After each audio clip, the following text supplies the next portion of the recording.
De quoi parle-t-on lorsqu'on parle d'hydrogène? Eh ben, dans les médias en tout cas, on parle généralement d'un gaz qui est plus exactement appelé le dihydrogène, dont les molécules sont composées chacune de deux atomes d'hydrogène. Voilà pour la partie chimique de l'affaire. Le dihydrogène, ce n'est pas un gaz qu'on va trouver comme ça naturellement, ce n'est pas un gaz naturel, contrairement par exemple au méthane. Le méthane qui est aussi appelé le gaz naturel, pas parce que c'est quelque chose de super bénéfique ou de merveilleux, mais juste parce qu'on le trouve facilement dans les sous-sols et sous les planchers océaniques. La différence entre un gaz naturel comme le méthane et un gaz comme l'hydrogène, c'est que le gaz naturel, on se baisse pour le ramasser, on le raffine un petit peu et c'est à peu près facile à transporter et ça comporte beaucoup d'énergie qu'on peut après exploiter dans des centrales électriques ou de chaleur. L'hydrogène, vu qu'on ne le trouve pas à l'état naturel, si on en a besoin, eh ben, il faut le fabriquer. Et en effet, on en a besoin de l'hydrogène. On en a besoin pour des industries absolument cruciales. La première d'entre elles, c'est pour raffiner du pétrole. C'est 33% de l'utilisation de l'hydrogène aujourd'hui. La deuxième, c'est pour la production d'ammoniac, qui est un précurseur à toute la chimie liée à l'azote, et notamment les engrais azotés de synthèse. Parmi eux, on peut citer le nitrate d'ammonium, qui est très très important naturellement pour l'agriculture. Et dans une moindre mesure, le troisième usage de l'hydrogène, c'est pour fabriquer du méthanol, donc qui est un précurseur là aussi de l'industrie de la chimie, qui va servir à fabriquer des plastiques, des colles, des résines, notamment pour faire du contreplaqué. Et ça, le méthanol, c'est 11% de l'usage de l'hydrogène. Quand vous considérez l'usage d'engrais, l'usage de pétrole et naturellement du raffinement, et l'usage de plastique ou des colles et résines, et ben, dans toutes ces industries-là, on a besoin d'hydrogène, donc forcément les volumes nécessaires d'hydrogène pour faire fonctionner ces industries sont énormes, vraiment vraiment énormes. Et c'est bien dommage qu'on puisse pas le trouver naturellement, parce que l'hydrogène pour le fabriquer, ça consomme beaucoup d'énergie et ça émet beaucoup de gaz à effet de serre, beaucoup de CO2. La majorité de l'hydrogène aujourd'hui est fait à partir de gaz naturel, donc du méthane, ou alors du charbon, via des procédés qu'on va appeler le vaporoformage du méthane ou la gazéification du charbon. Donc, je ne vais pas rentrer dans les détails naturellement de ces procédés, mais ce qu'il faut retenir, c'est qu'on va utiliser du méthane ou du charbon avec de l'eau.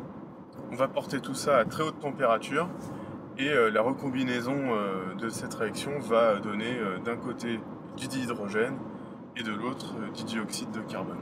Quand on est dans le cas du méthane, en gros, on cherche à enlever la partie de l'hydrocarbure qu'est le méthane et la partie carbone va s'associer avec l'oxygène de l'eau pour faire du dioxyde de carbone. C'est très polluant ces procédés pour deux raisons. Déjà parce que c'est des réactions qui ont lieu à chaud, donc il faut brûler du méthane ou du charbon rien que pour avoir la chaleur nécessaire à la réaction qui va produire le dihydrogène. Et la réaction est aussi polluante en elle-même, vu qu'en associant de l'eau et du méthane ou du charbon, on va produire du dioxyde de carbone. Mentionnons que l'hydrogène peut aussi être coproduit dans d'autres procédés industriels. C'est une part marginale de la production d'hydrogène. Par exemple, dans le raffinage du pétrole, certaines réactions vont produire de l'hydrogène, mais au global, les processus de raffinage vont consommer plus d'hydrogène qu'ils n'en produisent. Donc c'est pour ça qu'on a besoin de produire de l'hydrogène. La production de soude aussi va coproduire de l'hydrogène et la production de soude qui n'émet pas de dioxyde de carbone. Donc on peut considérer que l'hydrogène coproduit dans cette réaction est bas carbone, mais ça reste une quantité vraiment infime par rapport aux quantités produites avec les énergies fossiles. Donc l'hydrogène produit à partir de gaz et de charbon, c'est 98% de la fabrication mondiale. Et l'hydrogène dont on entend souvent parler dans les médias, c'est l'hydrogène issu de l'électrolyse de l'eau. Donc en passant un courant électrique dans de l'eau, on va pouvoir casser la molécule d'eau et obtenir d'un côté du dioxygène et de l'autre du dihydrogène. Ce procédé-là, pour produire de l'hydrogène, ça existe, mais c'est inférieur à 0,1% des volumes totaux de production d'hydrogène au niveau mondial. Gardez à l'idée que quand on vous parle de véhicules ou de procédés industriels propres grâce à l'utilisation d'hydrogène, ce n'est propre qu'à hauteur de 0,1% si on considère juste la part issue de l'électrolyse de l'eau.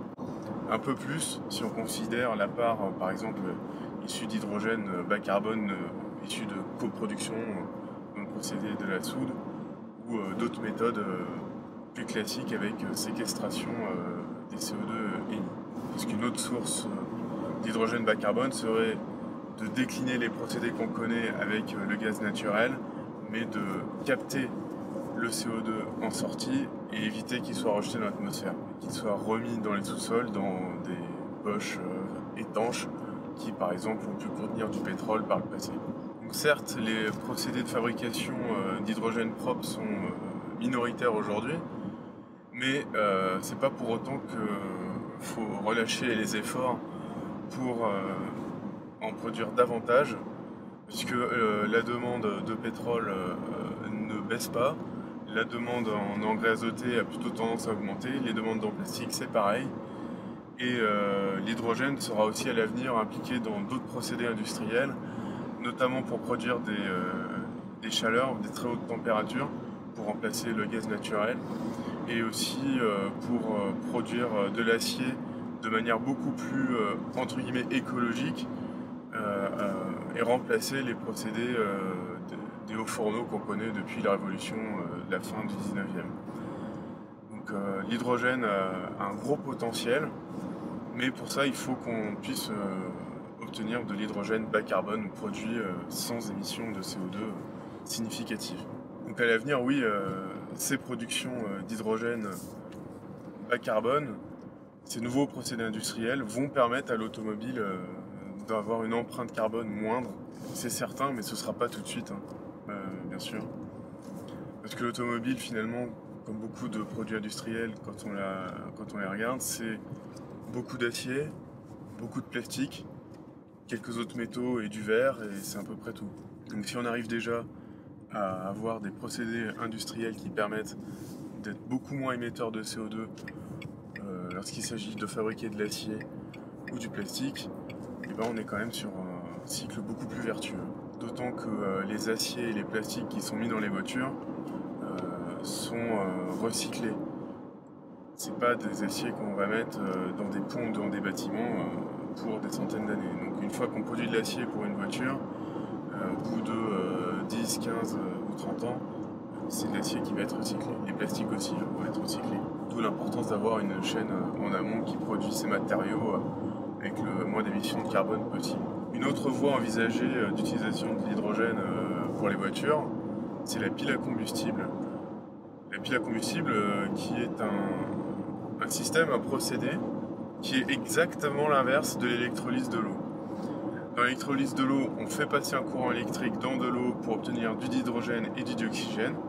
La pile à combustible, ça va être entre guillemets une boîte. On va mettre en contact, mettre en réaction du dihydrogène et du dioxygène, et il va en résulter un courant électrique et de l'eau. C'est un procédé qui est très très récent, puisqu'on le connaît depuis 1839 à peu près.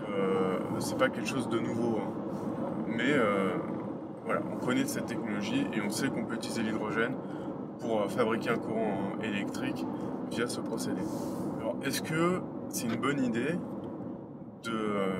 vu qu'on a déjà besoin d'hydrogène pour beaucoup d'autres choses dans l'industrie, d'en réserver une partie pour l'automobile et les transports en général et les piles à combustible?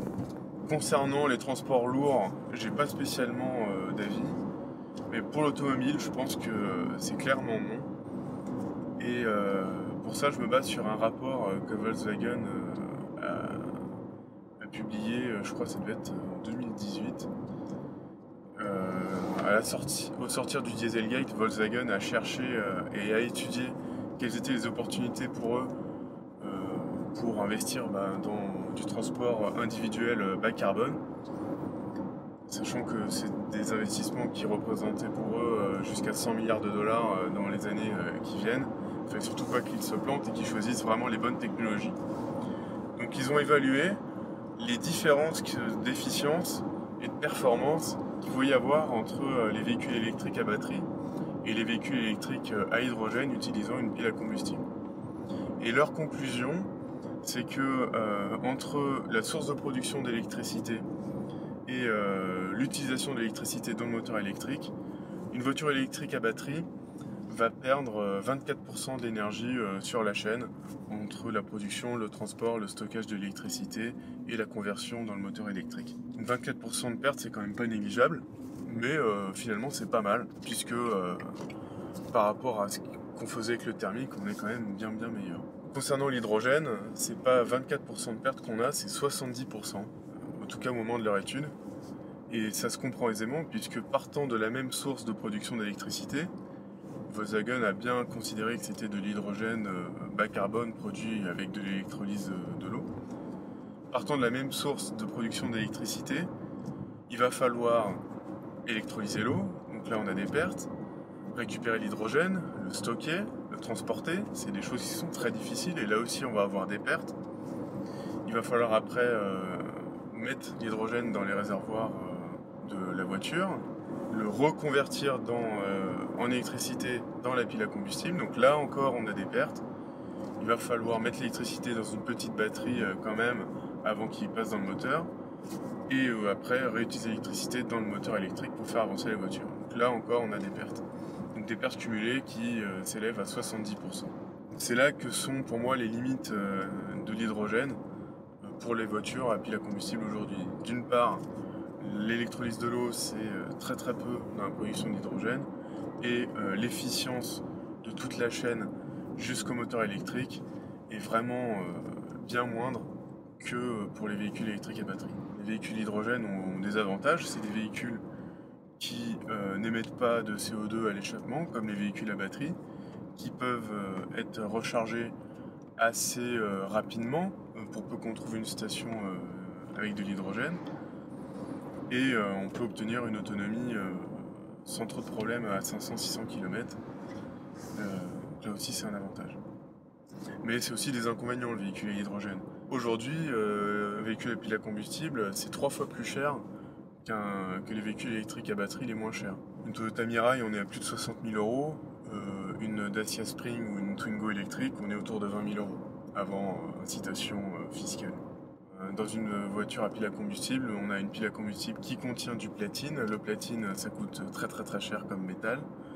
On a des réservoirs qui permettent de pressuriser l'hydrogène à plus de 200 bars. Donc ça nécessite des réservoirs très solides en Kevlar qui coûtent très cher et qui prennent beaucoup de place aussi. Donc voilà, des avantages, des inconvénients. Mais je pense pas qu'on puisse aujourd'hui en tout cas dire qu'il y a un avantage écologique dans les véhicules à hydrogène, vu que la production d'hydrogène est très émettrice de CO2. L'avenir nous réserve plein de progrès technologiques, même si les montants n'ont rien à voir avec les montants investis dans les véhicules électriques à batterie. Des constructeurs comme Toyota ou Hyundai continuent de maintenir des investissements dans ces technologies. Donc ce sera intéressant de voir dans les années qui viennent et même les décennies qui viennent comment évolue la mobilité à hydrogène, comment évolue surtout le stockage et le transport de l'hydrogène, parce qu'aujourd'hui l'hydrogène est très peu stocké et très peu transporté. C'est souvent fabriqué à côté de la raffinerie ou de l'usine de production d'ammoniac. Donc voilà, beaucoup de choses à venir, de projets qui se dessinent en Europe notamment. Et j'ai hâte de voir qu'est-ce que ça va donner. Est-ce que l'hydrogène aura une place légitime sur d'autres modes de transport? Est-ce que, par exemple, dans l'aviation, on pourra compter sur l'hydrogène, éventuellement le transport maritime ou le train? Ce sera intéressant à voir. Et tout dépendra du rythme de progrès, à la fois des technologies de stockage et d'efficience de la chaîne hydrogène dont je vous ai parlé, mais aussi des progrès, bien entendu, de densité des batteries. Et vu les progrès qui ont été faits concernant les batteries ces 15 dernières années, je pense que les batteries ont encore de belles choses à nous montrer et pourraient être utilisées même dans les transports lourds et longue distance. Donc ça, ce sera vraiment intéressant de voir cette évolution au fil de la prochaine décennie.